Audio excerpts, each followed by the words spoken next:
यादव का काट रहा है, महागठबंधन एनडीए का वोट काटने के लिए तैयार है, एनडीए का वोट काटने के लिए वीआईपी तैयार है। और झंझारपुर जो आसानी से कोई पार्टी वहाँ जीत लेती थी, इस बार झंझारपुर आसान नहीं है। सुपौल में संग्राम मचा हुआ है, कौन बाजी मारेगा यहाँ पर? वहाँ से उन्होंने वीआरएस लेकर वहाँ पे अपना काम स्टार्ट किया है।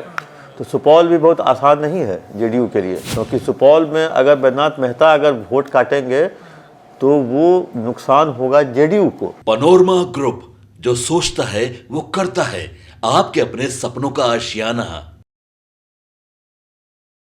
नमस्कार, भारत लाइव देख रहे हैं आप, और भारत लाइव पर हम आपको आज बताएंगे कि तीसरे चरण के चुनाव के पहले परिस्थितियां ग्राउंड जीरो पर क्या बन रही हैं।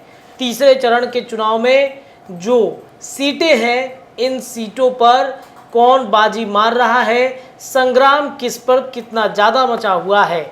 हमारे साथ senior journalist Chandan Jha sir मौजूद हैं। आपको सबसे पहले झंझारपुर में पेच फंसा है, इस बारे में चर्चा करके बताएंगे। सुपौल का संग्राम कैसे निपटाया जाएगा, कौन वहां पर बाजी मारेगा, इस विषय पर चर्चा होगी। मधेपुरा का महाबली कौन बनेगा, इस पर विश्लेषण करेंगे। अररिया में भाजपा क्या गोल हो गई है, वहां पर क्या महागठबंधन बाजी मार जाएगा। खगड़िया में कौन खेल करने वाला है, एक एक करके सभी सीटों पर चर्चाएं कर जानते हैं। चंदन झा सर मौजूद हैं। झंझारपुर में क्या पेच फंसा हुआ है सर? हर इतने झंझारपुर का पेच पूरी तरह से फंसा हुआ है। वहाँ पे ये कोई दावा नहीं कर सकता है जो हमारी जीत पक्की है।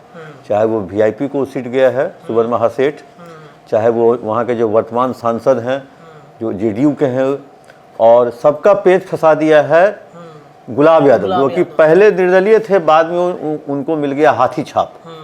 और बीएसपी के बैनर तले वो चुनाव लड़ रहे हैं। गुलाब यादव एक बार विधायक भी रह चुके हैं।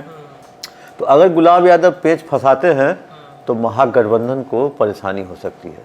वैसी स्थिति में जेडीयू के लिए ये आसान सफ़र हो सकता है। लेकिन अब देखना है जो केवल वो यादवों का ही वोट काटते हैं कि और भी दूसरी जाति का भी वोट काटते हैं, क्योंकि वहाँ के वो कहें जो एक तरह से मतलब लोगों के प्रति उनकी आस्था है।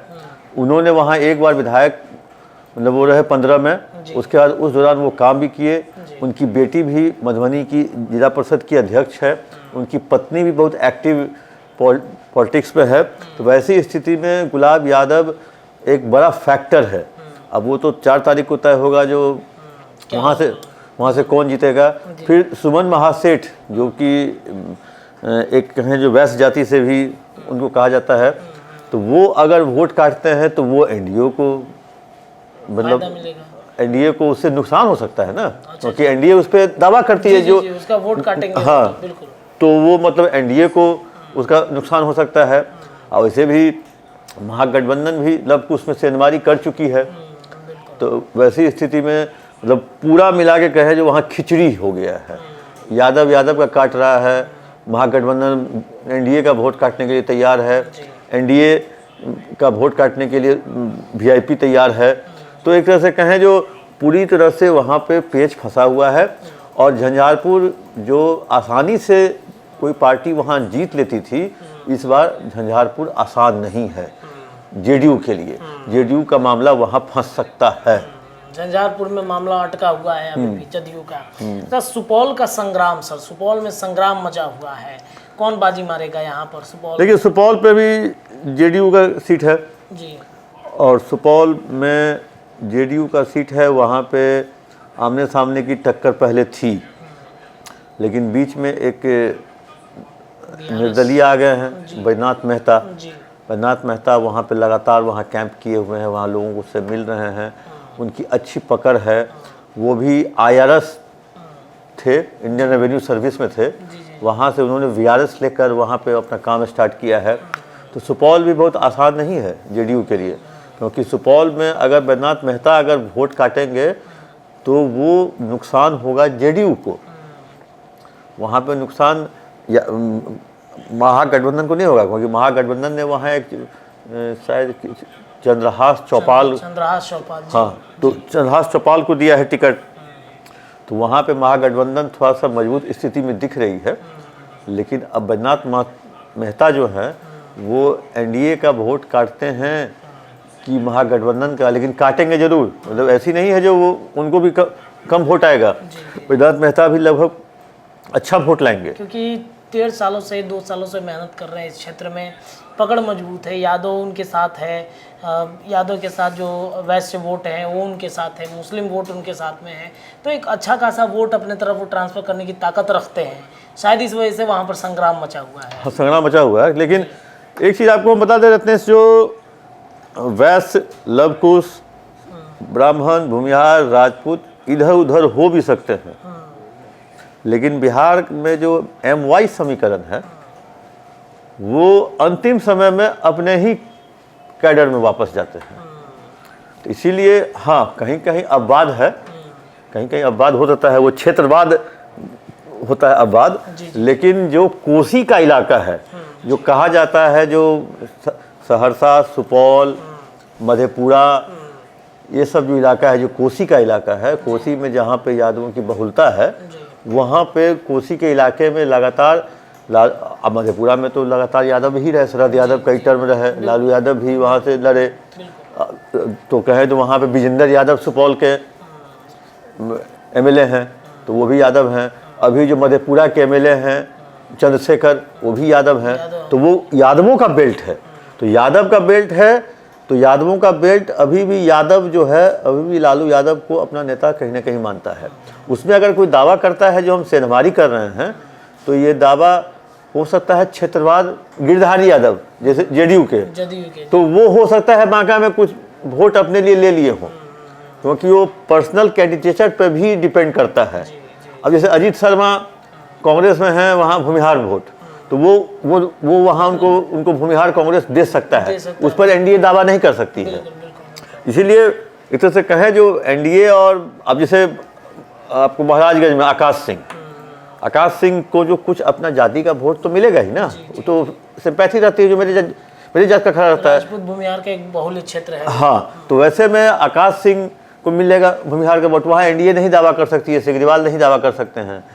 तो इसीलिए जो है कुछ न कुछ चीज़ों का अंतर होता है। और ये बैद्यनाथ मेहता जो है वहाँ पे अभी अच्छी स्थिति में है, मतलब फाइट में आ गए हैं, भले वो जीते ना, लेकिन वो लड़ाई में है। मधेपुरा का महाबली कौन होगा? देखिए, मधेपुरा में दिनेश चंद्र यादव है, जो अभी जेडीयू के वर्तमान सांसद हैं। अभी हम लोग तीनों सीट इत्तेफाक से बात किए हैं जहाँ पे जेडीयू के सांसद हैं। तो मतलब पहला झंझारपुर, दूसरा सुपौल, तीसरा मधेपुरा। तो दिनेश चंद्र यादव है, ये पहले सहरसा के विधायक MP हुआ करते थे। परिसीमन के बाद सहरसा सीट हट गई, उसके बाद मधेपुरा आए। मधेपुरा में एक तरह से कहे जो इस बार फिर नए कैंडिडेट को महागठबंधन ने दिया है, कुमार चंद्रदीप चौपाल है। मधेपुरा में कुमार चंद्रदीप है, ये भी यादव जाति से आते हैं। अब यादव जो है सो एक तरह से अब गोलबंद हो गए हैं। अब देखना है जो मधेपुरा में लालू फैक्टर कितना काम करता है। और वहाँ शरद यादव के पुत्र भी ताल ठोक रहे थे, शांतनु यादव। वहाँ चर्चा ये थी कि उनके पुत्र को टिकट वहाँ पे मिलेगा, लालू यादव हो सकता है टिकट दें, लेकिन हुआ नहीं, मिला नहीं उनको। वो आए भी थे बिहार, यहाँ लोगों से बातचीत भी किए, मीडिया वालों से बातचीत भी की, लेकिन वो बेटिकट होकर यहाँ से निकले। तो लेकिन वो थे शरद यादव के पुत्र, तो उन्होंने ताल नहीं ठोका पप्पू यादव की तरह। वो हार्डकोर मतलब पॉलिटिशियन नहीं थे, तो इसीलिए उन्होंने ताल नहीं ठोका। तो लेकिन यहाँ सीधी लड़ाई है। यहाँ पे अब देखना ये होगा जो दिनेश चंद्र यादवों का वोट कितना काटते हैं। क्योंकि आपको मैं एक चीज़ और बता दूं, जो यादव में रोष है, जिस तरह से तेजस्वी यादव को सत्ता से बेदखल किया जेडीयू ने, उसको लेकर के कहीं ना कहीं नाराजगी यादवों की है नीतीश कुमार से। अच्छा, नीतीश कुमार से है, मतलब तो नीतीश कुमार से है, तो उसका तो खामियाजा उनके कैंडिडेट को भुगतना पड़ेगा। अब दिनेश चंद्र यादव अभी हाल में गए थे CM वहाँ पे मधेपुरा में प्रचार करने, वो मंच से 3 बार अपने ही MP का नाम भूल गए। पहले उन्होंने कहा दिनेश चंद्र ठाकुर, पहले उसका कहा देवेश चंद्र ठाकुर, तब उनके सुरक्षा कर्मी ने उनको याद दिलाया तो सर यहाँ दिनेश चंद्र यादव हैं। ओ अच्छा, दिनेश चंद्र यादव हैं, अच्छा इनको तो हम ठाकुर पहले से कहते आ रहे हैं, मतलब उन्होंने बात को डाइवर्ट कर दिया। तो जिस व्यक्ति का, जिस अपने एमपी का नाम नीतीश कुमार भूल गए खुले मंच पर, तो अब समझिए जो पब्लिक कैसे याद करेगी। इसका मतलब दिनेश चंद्र यादव की भी मुलाकात नीतीश कुमार से 5 साल में शायद 5 बार हुई होगी, जैसे जनता के बीच हो रही है, जैसे जनता के बीच हो रही होगी।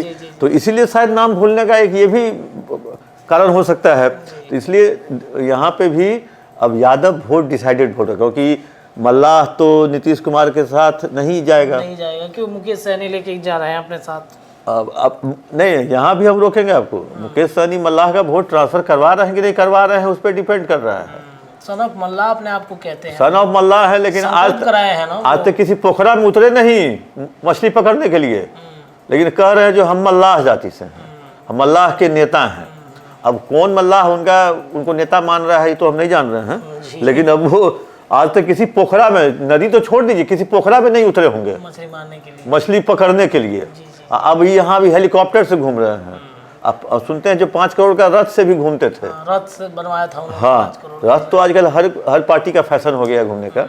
तो इसीलिए यहाँ पे मल्लाह, मुस्लिम और यादव इस पर तो, और लव कुश वोट जो है वो इस बार हर संसदीय क्षेत्र में डिसाइडिंग फैक्टर है, और वही बनेगा हर क्षेत्र का हार और जीत का कारण, चाहे वो कोई भी सीट हो।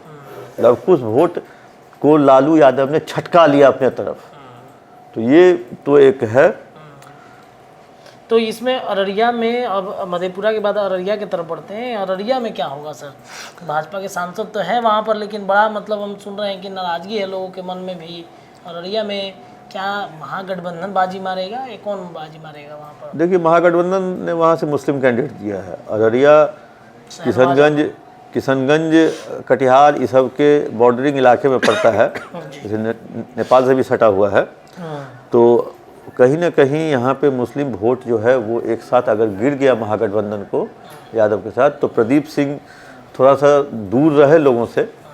प्रदीप सिंह क्योंकि वो बीजेपी का वहाँ पे कैंडिडेट है, तो प्रदीप सिंह थोड़ा सा दूर रहे। वैसे भी सेकेंड फेज के बाद आपको याद होगा, जो सेकेंड फेज के बाद जो वोटिंग कम हुआ, वोटिंग में जो सीमांचल के इलाके हैं उसमें ज़्यादा वोट पड़ा, उसमें पुरुष से ज़्यादा महिलाओं ने वोट दिया।